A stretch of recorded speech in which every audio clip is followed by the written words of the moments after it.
Toen Galilei in de 17e eeuw ontdekte dat de aarde om de zon draaide in plaats van omgekeerd, was dat voor veel mensen een grote schok. Zij hadden tot dan toe de overtuiging gehad dat de mens in het centrum van de kosmos stond en zij hadden daarop ook hun gehele levensovertuiging gebouwd en nu bleek dat ineens niet het geval te zijn. De theorie van Foucault kan men verduidelijken door vast te stellen dat hij eigenlijk met betrekking tot de cultuur een soort van Galilei-standpunt inneemt. Immers met name sinds de tijd van Galilei heeft men eigenlijk, wat de cultuur betreft en de maatschappij, gedacht dat de mens daar wel in het centrum stond. Hij heeft ze tenslotte gemaakt. En Foucault ontkent dit. Niet het subject telt in de cultuur, zegt hij, maar de structuur, het algemene. Iets wat op zich al te begrijpen is, als men bedenkt dat de regels volgens welke men zich gedraagt voor verreweg het grootste deel al uitgevonden waren voordat men werd geboren. En dat de naam van de uitvinder ons volstrekt onbekend is. Nu kan men Foucault met Galilei vergelijken, maar in een ander opzicht kan men Chomsky ook met Galilei vergelijken, omdat hij in de taalwetenschap, de linguïstiek, zijn vak, een geweldige revolutionerende werking heeft gehad over de gehele wereld. Chomsky heeft in de linguïstiek een ware omwenteling veroorzaakt. En het interessante is nu dat de theorieën van Chomsky in precies de tegenovergestelde richting wijzen als de theorieën van Foucault. Chomsky zet het subject veel meer in het centrum. Bij de confrontatie dus van deze twee geheel verschillende denkers is het verder goed om te bedenken dat zij beide ook erg verschillend werk doen. Foucault is een cultuuronderzoeker, Chomsky is een taalonderzoeker. Of nog anders gezegd, Foucault interesseert zich erg voor de geschiedenis van de wetenschappelijke taal. Chomsky interesseert zich erg voor de taal die we gebruiken, de dagelijkse taal. Het is op zich interessant, en misschien ook niet toevallig, dat het debat tussen deze twee pas echt fel en spannend wordt in de tweede helft als het gaat over de politiek. Toch is het geloof ik goed dat er een stuk theorie aan vooraf gaat. Want in een discussie over filosofie en maatschappij gaat het er tenslotte niet om welk toevallig politiek standpunt bepaalde denkers innemen, maar is het natuurlijk van groot belang om te zien vanuit welke argumenten of ze dat zullen doen. Het is misschien ook wel leuk dat deze discussie plaatsvond in de hal van het auditorium van de Technische Hogeschool in Eindhoven. Een discussie namelijk tussen twee filosofen, twee onderzoekers, wier werk zich kenmerkt door een grote precisie, een grote gedetailleerdheid en ook een grote helderheid. En verder vond ik het wel symbolisch dat het plaatsvond in een ruimte met veel glas. Binnen- en buitenwereld liepen door elkaar. Tijdens de uitzending zag je het verkeer buiten rijden. Symbolisch inderdaad omdat de relatie tussen binnen- en buitenwereld voorop staat in het eerste stuk van het 4e filosofendebat over menselijke natuur en ideale maatschappij.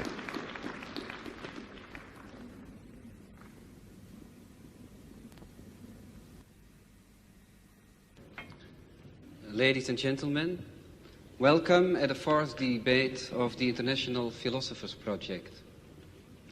Tonight's debaters are Mr. Michel Foucault of the Collège de France and Mr. Noam Chomsky of the Massachusetts Institute of Technology.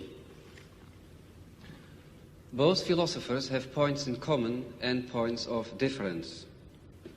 Perhaps the best way to compare both philosophers is to look at them as mountain diggers working at the opposite sides of the same mountains with different tools without knowing even if they are working in each other's direction.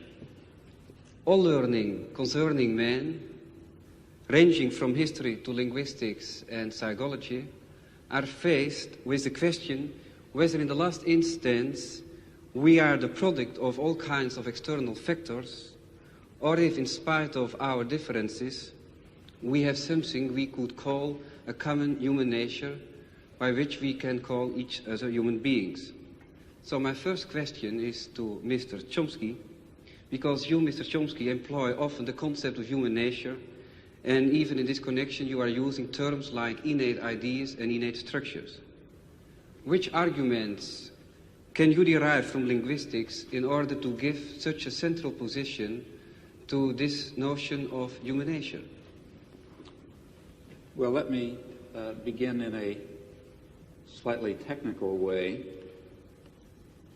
A person who's interested in studying language is faced with a very definite empirical problem. He's faced with an organism, a mature, let's say adult speaker, who has somehow acquired an amazing range of abilities which enable him in particular to say what he means, to understand what people say to him, to do this in a fashion that I think it's proper to call highly creative. Now, the person who's acquired this intricate and highly articulated and organized collection of abilities, the collection of abilities that we call knowing a language, that person has been exposed to a certain experience. He has been presented in the course of his lifetime with a certain amount of data, of direct experience with the language. And we can investigate the data that's available to this person. And having done so, in principle, we're faced with a very clear and a reasonably clear and well-delineated scientific problem, namely the problem of accounting for the gap between the really quite small quantity of data, small and rather degenerate quantity of data that's presented to the person, to the child, and the very highly articulated, highly systematic, profoundly organized, resulting knowledge that he somehow derives from this data. Furthermore, even more remarkable, we notice that in a wide range of languages, in fact all that have been studied seriously, there are remarkable limitations on the kinds of system that emerge from the very different kinds of experience to which people are exposed. Well, there's only one possible explanation for, what one can say in a rather schematic fashion, for this remarkable phenomenon, namely the assumption that the individual himself contributes a good deal, an overwhelming part, in fact, of the general schematic structure and perhaps even of the specific content of the knowledge that he ultimately derives from this very scattered and limited experience. That is, to put it rather loosely, the child must begin with the knowledge, certainly not with the knowledge that he's hearing English or Dutch or French or something else, but he does start with the knowledge that he's hearing a human language of a very narrow and explicit type that permits a very small range of variation. And it's because he begins with that highly organized and very restrictive schematism that he's able to make the huge leap from scattered and degenerate data to highly organized knowledge. And I would claim then that this instinctive knowledge, if you like, this schematism that makes it possible to derive complex and intricate knowledge on the basis of very partial data, is one fundamental constituent of human nature. But then I assume that in other domains of human intelligence and other domains of human cognition and even behavior, something of the same sort must be true. Well, the collection of this mass of innate schematisms, innate organizing principles, which guides our social and intellectual and individual behavior, that's what I mean to refer to by the concept of human nature. Well, Mr. Foucault, if I'm thinking at your books like Histoire de la folie et Les mots et les choses, I got the impression that you are working on a completely different level and also just with an opposite aim, opposite goal. If I'm thinking about the word schematism in relation to human nature, then you are just trying to work out that there are several periods, several schematisms. What do you think about this? Well, if you permit, I will answer in French because my English is so bad that I would be ashamed to answer in English. Là, il est vrai que je me méfie un peu de cette notion de nature humaine. Mais je m'en méfie pour la raison suivante. Je crois que parmi les concepts parmi les notions dont une science peut se servir, il y a évidemment des notions qui sont d'un niveau, qui ont une élaboration, qui est une fonction différente. Par exemple, prenons le cas de la biologie. À l'intérieur, dans le domaine de la biologie, vous avez des concepts qui sont plus ou moins bien établis, comme le concept de réflexe. Bon. Et puis, vous avez d'autres notions qui sont en quelque sorte des notions périphériques. Des notions périphériques qui ne jouent pas un rôle en quelque sorte organisateur à l'intérieur de la science, des concepts qui ne sont pas des instruments d'analyse, des concepts qui ne sont pas descriptifs non plus.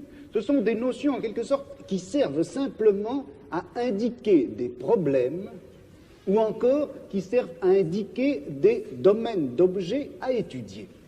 Prenez par exemple, il y a une notion comme ça qui, je crois, été très importante dans l'histoire de la biologie. C'est tout simplement la notion de vie.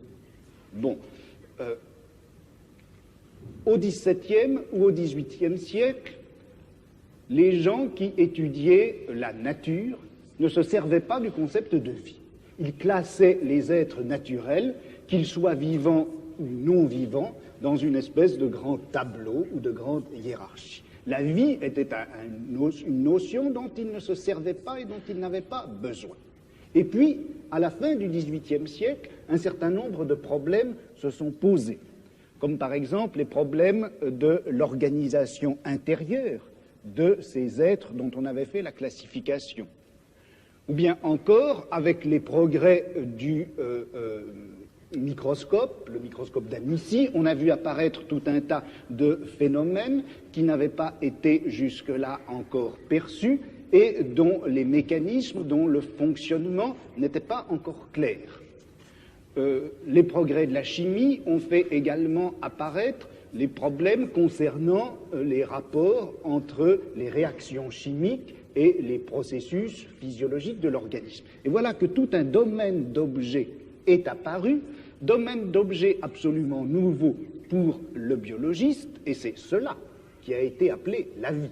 Et la vie, c'était une notion qui servait à indiquer le champ des objets et des domaines nouveaux que la science avait à parcourir.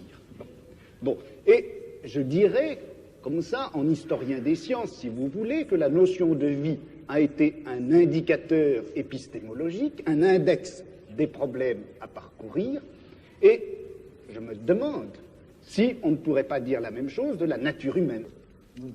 Foucault vergelijkt dus het begrip menselijke natuur van Chomsky met het begrip leven in de biologie en in de geschiedenis van dat vak.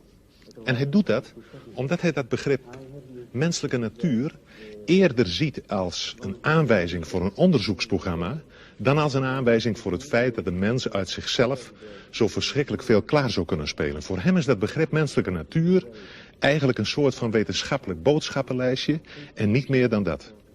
En Chomsky wil dit wel accepteren als maar duidelijk is dat vakken als biologie, fysiologie en neurologie voorlopig nog helemaal niet over de middelen beschikken om die menselijke natuur en dat taalvermogen adequaat te kunnen beschrijven.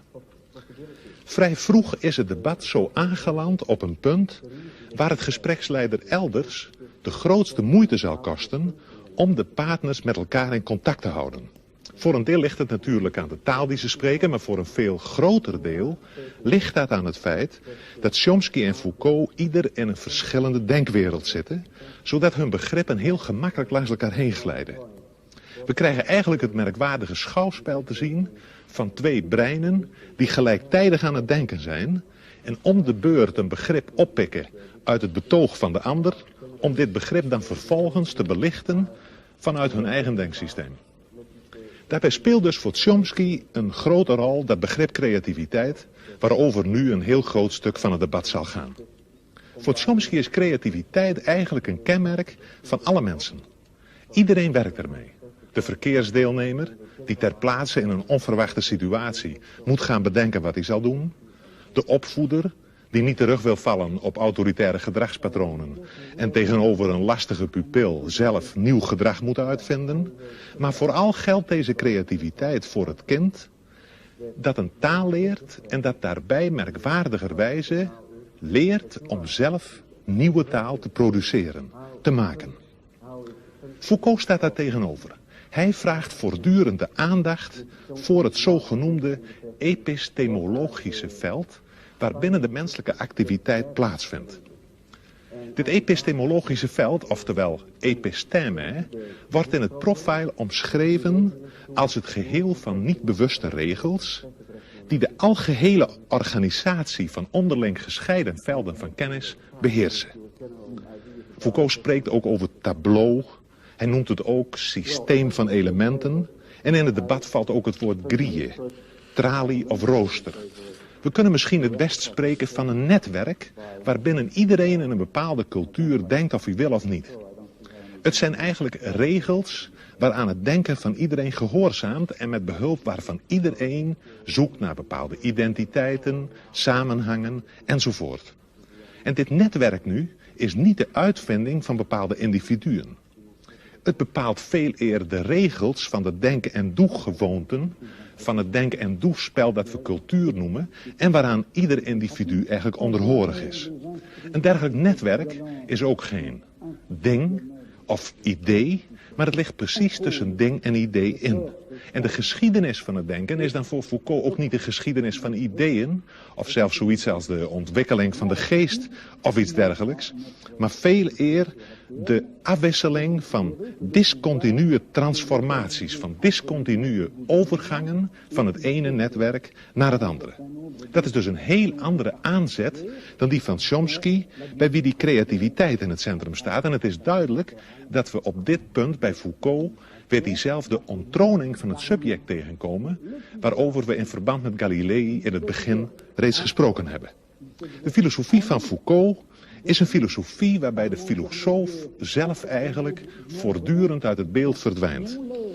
Ja, paradoxaal genoeg zou je moeten zeggen, het is eigenlijk een filosofie zonder filosoof. En je moet dit ook nog generaliseren, want de mens is bij Foucault in zekere zin de grote afwezige in zijn eigen cultuur.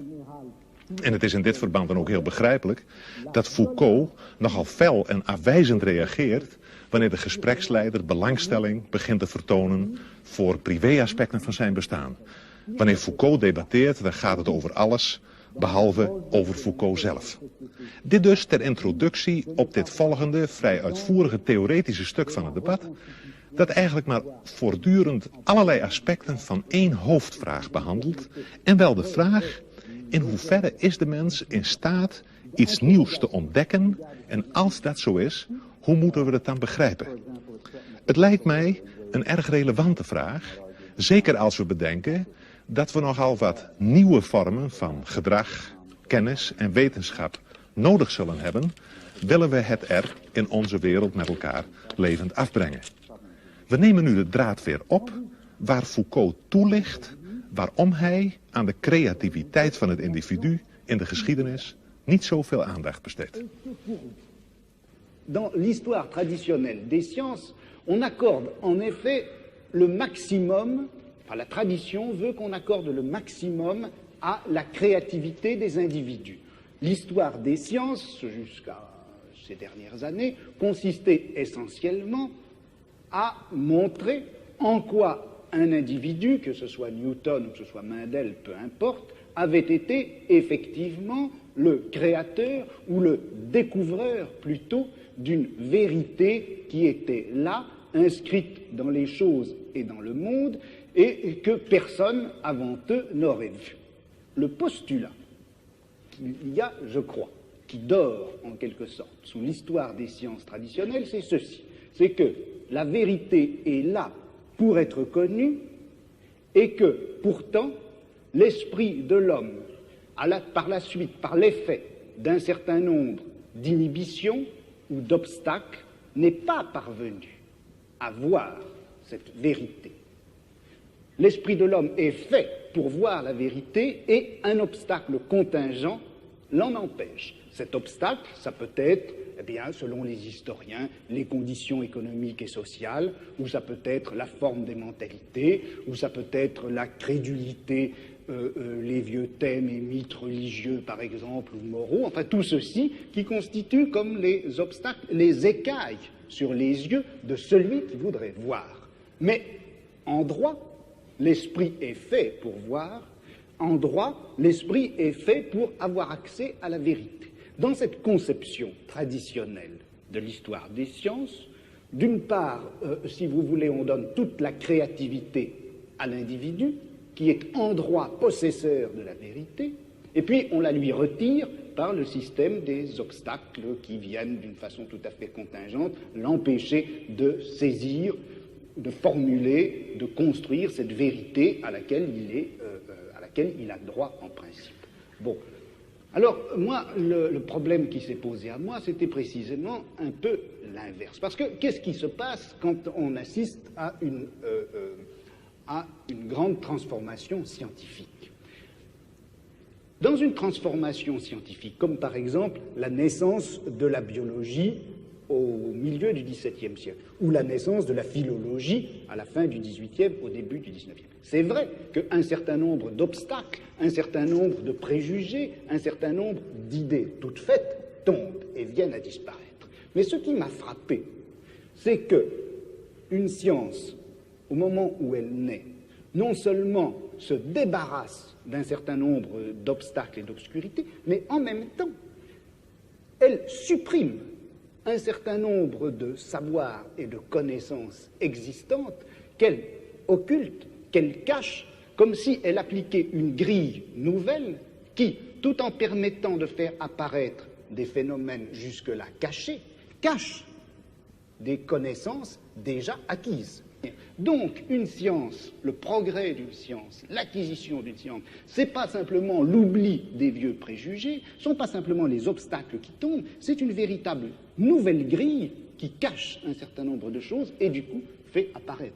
Donc, quand je critique la notion de créativité, je veux dire par là que, en fait, la vérité ne s'acquiert pas comme une sorte de création continue et cumulée, mais comme un jeu de grilles qui s'appliquent les unes sur les autres, cachées. I think in part we're slightly talking in cross purposes because of a different use of the term creativity. In fact, I should say that my use of the term creativity is a little bit idiosyncratic, and therefore the onus falls on me, not on you in this case. But when I speak of creativity, I'm not attributing to the concept the notion of value that is normal when we speak of creativity. That is, when you speak of scientific creativity, you're speaking properly of the achievements of a Newton. But in the context in which I've been speaking about creativity, it's a normal human event. I'm speaking of the kind of creativity that any child demonstrates when he is able to come to grips with a new situation, describe it properly, react to it properly, tell us something about it, think about it in a new fashion for him, and so on. These are, I think it's appropriate to call those creative acts, but of course without thinking of those acts as being the acts of a Newton. It's the lower levels of creativity that I've been speaking of. Now, as far as what you say about the history of science is concerned, I think that's correct and illuminating, and particularly relevant, in fact, to the kinds of enterprise that I see lying before us in psychology and linguistics and the philosophy of mind. That is, I think there are certain topics that have been, what was your word, depressed or put aside during the scientific advances of the, say, past 2 centuries, century and a half. But now I think we can overcome those, or it's possible to put aside those limitations and forgettings and to bring into our consideration precisely the topics that animated a good deal of the thinking and speculation of the 17th and 18th century, and to incorporate it within a much broader and I think deeper science of man that will give fuller role, though certainly not will not hope to give complete understanding to such notions as innovation and creativity and freedom and production of new new elements of thought and behavior within some system of rule and schematism. Those are concepts that I think we can come to grips with. Je crois qu'entre ce qu'a dit M. Chomsky à l'instant et puis ce que j'essaie de montrer, il y a en réalité beaucoup de ressemblances. C'est-à-dire qu'il n'y a en fait de création possible, d'innovation possible. On ne peut, dans l'ordre du langage ou dans l'ordre du savoir, produire quelque chose de nouveau qu'en mettant en jeu un certain nombre de règles qui vont définir l'acceptabilité ou la grammaticalité des énoncés, ou qui va définir, dans le cas du savoir, la scientificité des énoncés. Alors, disons en gros que les linguistes, avant M. Chomsky, ont surtout insisté sur les règles de construction des énoncés et moins sur l'innovation que représente tout énoncé nouveau ou l'audition d'un énoncé nouveau. Et puis, dans l'histoire des sciences ou dans l'histoire de la pensée, on avait beaucoup plus l'habitude d'insister sur la création individuelle et on avait tenu à l'écart, on avait laissé dans l'ombre ces espèces de règles communes, générales, qui sont en œuvre obscurément à travers toute découverte scientifique, toute invention scientifique, ou même d'ailleurs toute innovation philosophique. Des règles non seulement linguistiques, mais épistémologiques, et qui caractérisent le savoir contemporain. Well, I think perhaps I can try to react to those comments within my own framework in a way which maybe will shed some light on this. How is it that we're able to construct any kind of scientific theory at all? How is it that given a small amount of data, it's possible for various scientists, for various geniuses even over a long period of time, to arrive at some kind of a theory, at least in some cases, that is more or less profound and more or less empirically adequate? This is a remarkable fact. And in fact, if it were not the case that these scientists, including the geniuses, if they didn't have built into their minds somehow, obviously unconscious, specification of what is a possible scientific theory, then this inductive leap would certainly be quite impossible. Just as if each child did not have built into his mind the concept of human language in a very natural way, in a very narrowing way, then the inductive leap from data to knowledge of a language would be impossible. So even though the process of, let's say, deriving knowledge of physics from data is far more complex, far more difficult for us, for organisms such as us, far more drawn out in time, requires intervention of genius and so on and so forth. Nevertheless, in a certain sense, the achievement of discovering physical science, or biology or whatever you like, is based on something rather similar to the achievement of the normal child in discovering the structure of his language. That is, it must be achieved on the basis of an initial limitation, an initial restriction on the class of possible theories. And the fact that science converges and progresses, that itself shows us that such initial limitations and structures exist. That is, I don't think that scientific progress is simply a matter of a cumulative addition of new knowledge and absorption of new theories and so on. Rather, I think it has this sort of jagged pattern that you describe, forgetting certain problems and leaping to new theories and so on and so forth. Et transformant les mêmes connaissances. Right. But I think that the explanation for that, so I think one can perhaps hazard an explanation for that fact. And oversimplifying grossly, I really don't mean what I'm now going to say literally. It's as if, as human beings, a particular biologically given organism, we have in our heads, to start with, a certain set of possible intellectual structures, possible sciences. Okay? Now, in the lucky event that some aspect of reality happens to have the character of one of these structures in our mind, then we have a science. And it's because of this limitation, initial limitation in our minds to a certain kind of possible science, it's precisely that provides the tremendous richness and creativity of scientific knowledge. That is, if it were not, it's important to stress that. This has to do with your point about limitation and freedom. If it were not for these limitations, we would not have the creative act of going from a little bit of knowledge, a little bit of experience, to a rich and highly articulated and complicated array of knowledge. It's precisely because of that that the progress of science, I think, has the erratic and jagged and transformational character that you describe. And that doesn't mean that everything is ultimately going to fall within the domain of science. Quite the contrary. Personally, I believe that many of the things we would like to understand, and maybe the things we would most like to understand, such as the nature of man or the nature of a decent society or lots of other things, might really fall outside the scope of possible human sciences. Well, I think we have now two questions out of this statement. One question is, if you can agree, Mr. Foucault, do you agree with the statement about a combination of limitation, fundamental limitation? Not a combination. C'est pas une affaire de combinaison. Il n'y a de créativité possible qu'à partir d'un système de règles. Ce n'est pas un mélange de régularité et de liberté.